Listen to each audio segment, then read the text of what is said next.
sin, nothing but the blood of Jesus. And again, I'd like to welcome everyone to the Harding Street Church of Christ 6 p.m. prayer and devotional hour for Friday, September the 29th, 2023. My name is Bro.Tony Means. I want to continue to talk about patience. We talked about Balaam and Enoch, but there's another great Old Testament character other than Job who found grace in the eyes of the Lord. And so I'm always thinking about the ideal that does God see us, and have we found grace or favor in the sight of God, or are our lives conducted and they consist of things that pleases God, things like patience and waiting on the Lord. Enoch pleased God, and so did Noah please God. The scripture reads that this is the genealogy of Noah. Noah was a just man, perfect in his generation, that Noah walked with God, just like Enoch. How are we walking with God? Are we striving? We have often prayer requests to live right and forgiving some sins. And if we consider those things that we do and how God sees us, if we consider the ideal of finding grace in God's eye, or God seeing you as being perfect in your generation, we strive and struggle with the idea of being perfect. But again, the scripture says that Noah was a just man, perfect in his generation. So there is something that we can do that possibly would make God declare that we are perfect in his eyes. Does the thought of possessing qualities like perfection seem unreasonable? Do we put that in the same category as we say waiting on the Lord because it seems so difficult at times? Yesterday we quoted James 5:11, but consider the words before James 5:11 and James 5:7 through 10. Therefore, be patient, brethren, until the coming of the Lord. See how the farmer waits for the precious fruit of the earth, waiting patiently for it until it receives the early and later rains. You also be patient. Establish your hearts, for the coming of the Lord is at hand. Do not grumble against one another, brethren, lest ye be condemned. Behold, the judge is standing at the door. My brethren, take the proverbs, take the prophets who spoke in the name of the Lord as an example of patience. We know that he goes on to mention the patience of Job and Elijah. It seems like that's pretty clear advice. He says patience 4 times. So why do we struggle so much?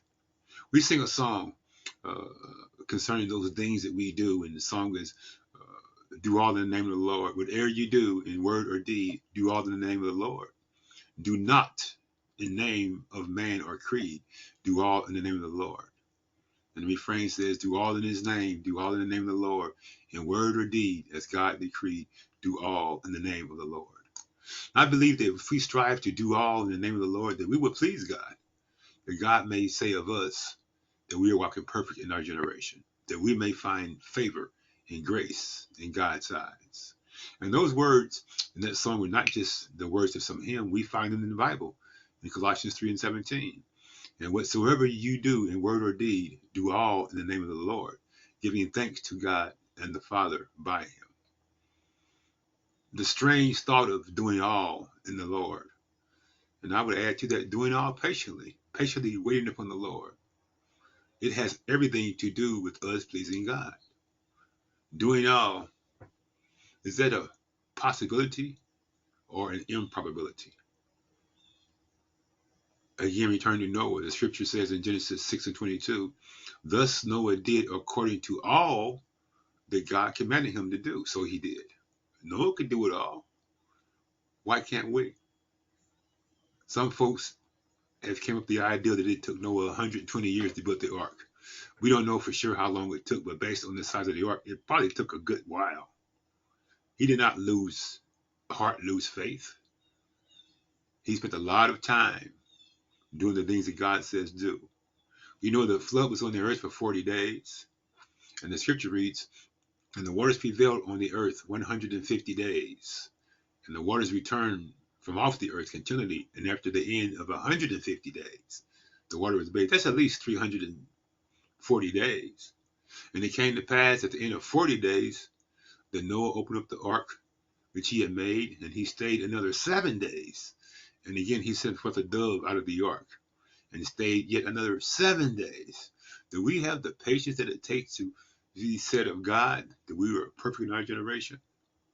One comment that Sister Nicole made when she discussed this devotion with me was the thought that God gives his strongest battles to his strongest soldiers. Do you have the intestinal fortitude to wait on the Lord and to do those hard things, to spend days, perhaps years, waiting for God to honor his promise that you will receive his blessing? When you think that you can't wait or endure any longer, when you feel that this is the straw that broke the camel's back, or that you're at the end of your rope, do you have the strength to avert your heart from self to God?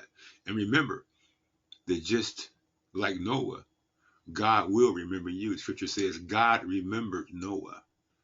No, church, if we patiently wait on the Lord, that God knows our situation, and he is handling it.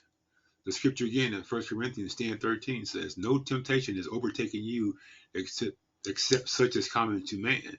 But God is faithful, who will not allow you to be tempted beyond what you are able to bear. But with that temptation, he will also make a way of escape, that you may be able to bear it. So as we consider patience, consider the fact that God is there with us. Those things that God requires of us, they are not unreasonable or implausible. They are not far-fetched, unrealistic. They are not incredible, unbelievable, unimaginable, or inconceivable. Ironically, the word inconceivable, Sarah thought that she could not conceive, that she was too old to have a child. And when God blessed her with that child of promise, like God would bless you with his promises, Sarah laughs. The scripture says, and Sarah said, God has made me laugh, and all who hear will laugh with me. The joy and the blessings of patience are not just for us. They're for all who see the work of God in our lives.